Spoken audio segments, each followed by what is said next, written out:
Bismillahirrahmanirrahim. Assalamualaikum warahmatullahi taala wabarakatuh. Alhamdulillahirabbil alamin. Assalatu wassalamu ala asyrafil anbiya'i wal mursalin wa ala alihi wa ashabihi ajma'in. Amma ba'd. Tuan-tuan dan puan-puan, pada hari ini saya akan membentangkan satu tajuk yang diberi nama Bidang Kuasa Hibah Amanah, Tinjauan Ringkas di Mahkamah Syariah. Tuan-tuan dan puan-puan, kandungan pembentangan ini mengandungi topik seperti mana yang berikut, iaitu yang pertama, pengenalan kajian, kedua, sorotan literatur kajian, yang ketiga, metodologi, dan yang keempat, kajian, perbincangan dan hasil kajian. Tuan-tuan dan puan-puan, dari sudut pengenalan, semua kita mengambil maklum bahawa pada ketika ini, produk hibah amanah telah pun berkembang dengan pesat dan dilaksanakan oleh banyak pihak di Malaysia.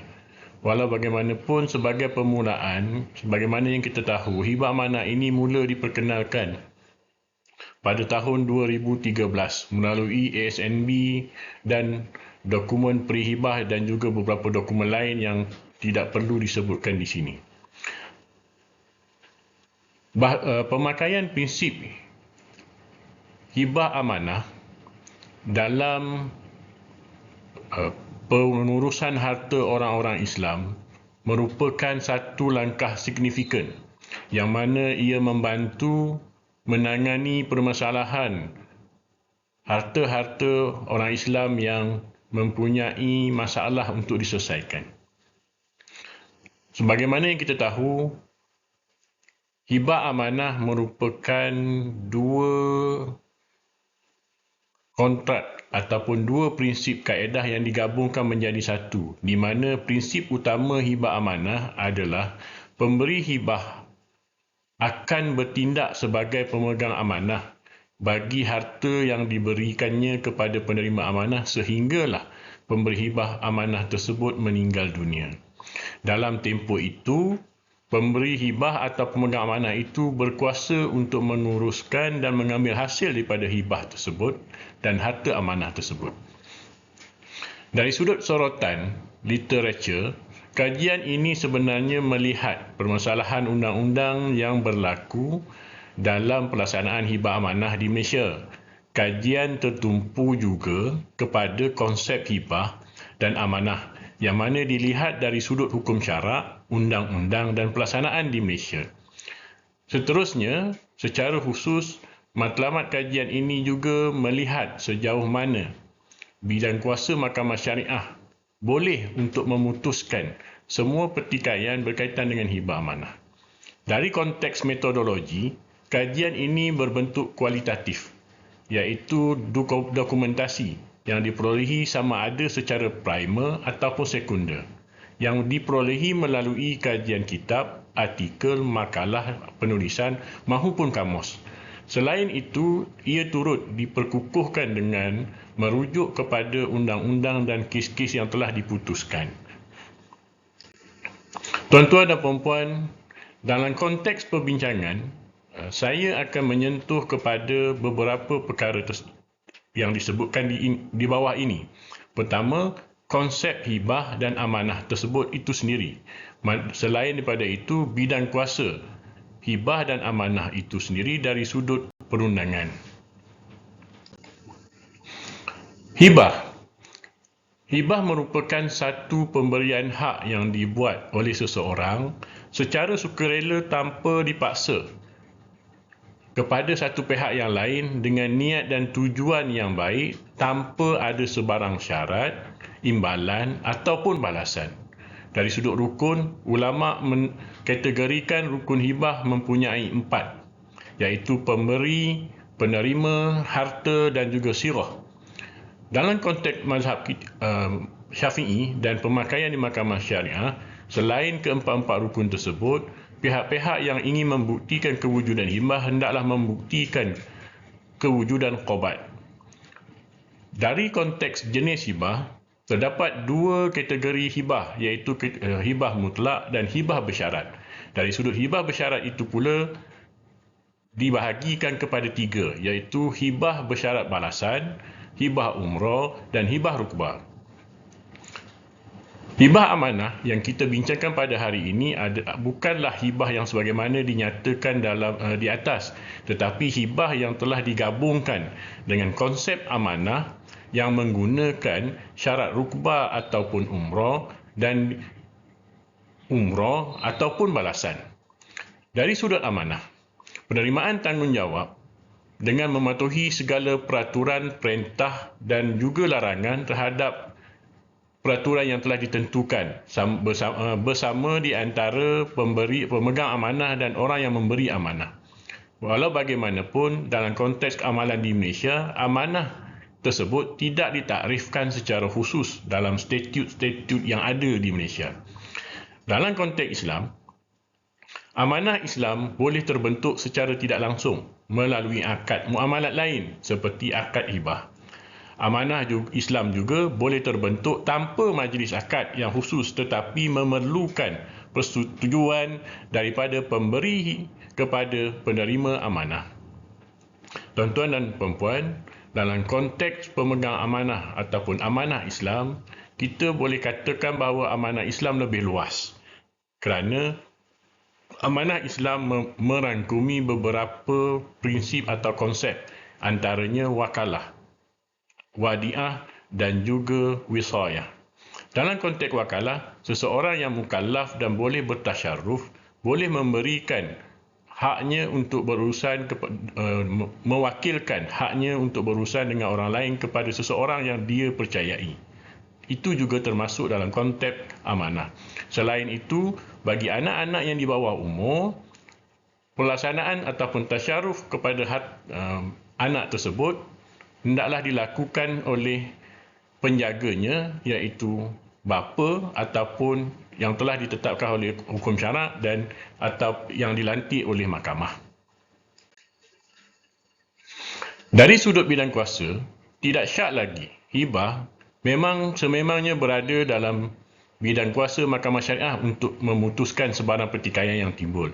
Ini berdasarkan pada peruntukan Perlembagaan Persekutuan Perkara 74, Senarai 2 Jadual ke-9, Senarai Negeri. Selain itu, ia turut dinyatakan secara spesifik dengan menggunakan perkataan alang semasa hidup atau seumpamanya dalam Akta Enactment atau Ordinan Negeri-Negeri. Dan secara tak langsung kita maklum bahawa hanya mahkamah syariah yang berbidang kuasa untuk mendengar pertikaian berkaitan dengan hibah. Dari sudut amanah, di Mahkamah Sivil Senarai 1 Perlembagaan Persekutuan telah menyatakan bahawa amanah hendaklah berada di bawah bidang kuasa Mahkamah Sivil bersama-sama dengan perkara berkaitan equity. Seterusnya,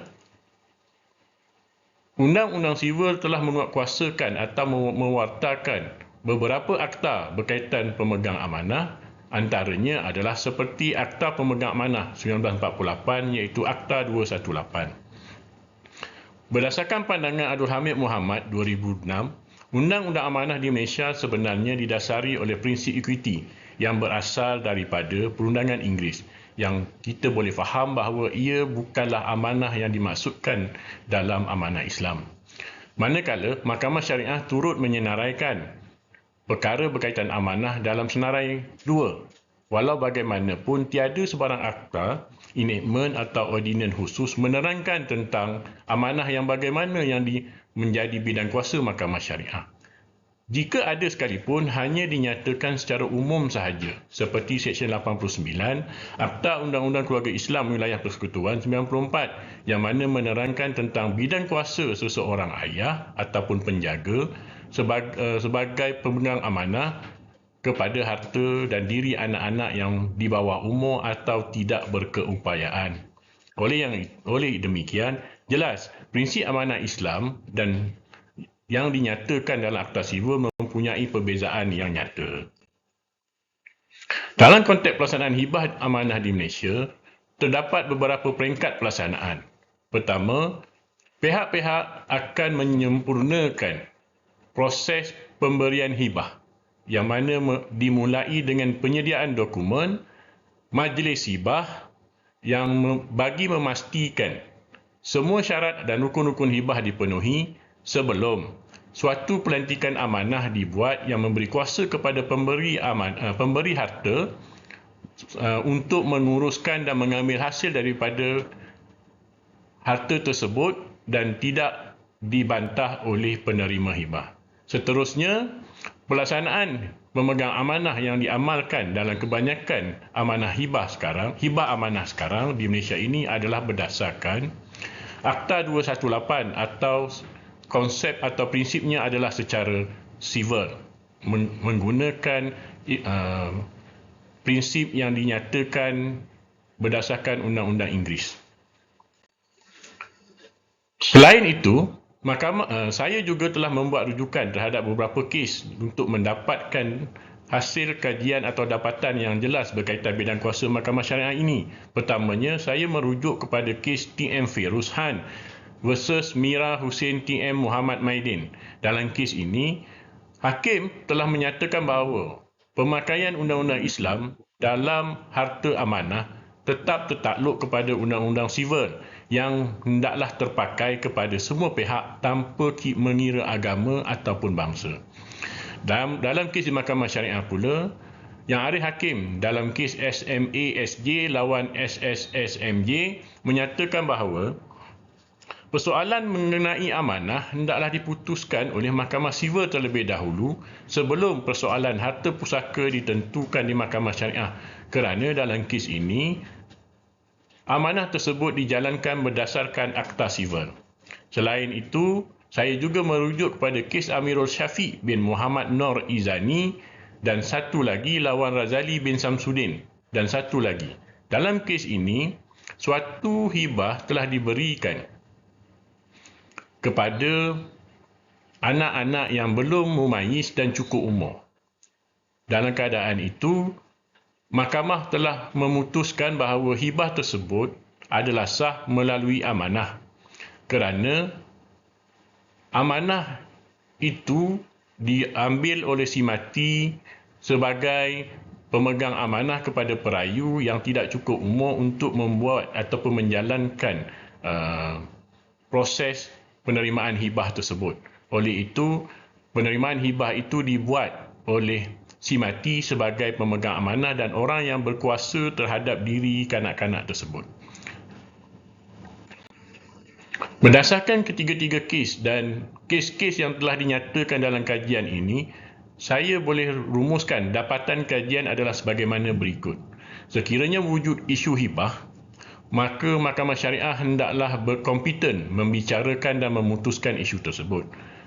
Sekiranya amanah sivil ataupun amanah secara sivil adalah menjadi isu pokoknya, maka Mahkamah Sivil hendaklah kompeten dan berbidang kuasa untuk memutuskan isu berkaitan amanah tersebut berdasarkan akta-akta yang telah dikuatkuasakan. Yang ketiga, sekiranya isu hibah yang digabungkan dengan amanah sivil, maka penentuan kesahannya hendaklah dibuat mengikut bidang kuasa mahkamah masing-masing. Itu pun sekiranya kontrak tersebut dibuat secara berasingan dan tidak bercampur-campur. Dan terakhir sekali, sekiranya hibah tersebut dilakukan berdasarkan amanah Islam seperti wakalah, wisoyah, wadiah ataupun penjaga harta berdasarkan bagi kanak-kanak yang tidak berupayaan, maka Mahkamah Syariah hendaklah kompeten membicarakan dan memutuskan kes-kes tersebut. Tuan-tuan dan puan-puan, berdasarkan penjelasan di atas, ada dua kesimpulan utama yang kita boleh lakukan. Yang pertama, hibah amanah hendaklah diaplikasikan berdasarkan bidang kuasa dan undang-undang yang telah ditetapkan dan tidak boleh dicampur adukkan bagi mengelakkan sebarang permasalahan undang-undang. Yang kedua, untuk memudahkan dan melancarkan perjalanan pelaksanaan hibah amanah adalah dicadangkan agar diwujudkan suatu undang-undang berkaitan amanah orang Islam bagi mengelakkan kekeliruan tentang bidang kuasa mahkamah yang perlu dirujuk sekiranya berlaku pertikaian. Akhir kata, saya mengucapkan jutaan terima kasih dan mohon maaf di atas segala kekhilafan dan kekurangan, dan saya sudahi dengan wabillahi taufiq wal hidayah. Wassalamualaikum warahmatullahi taala wabarakatuh.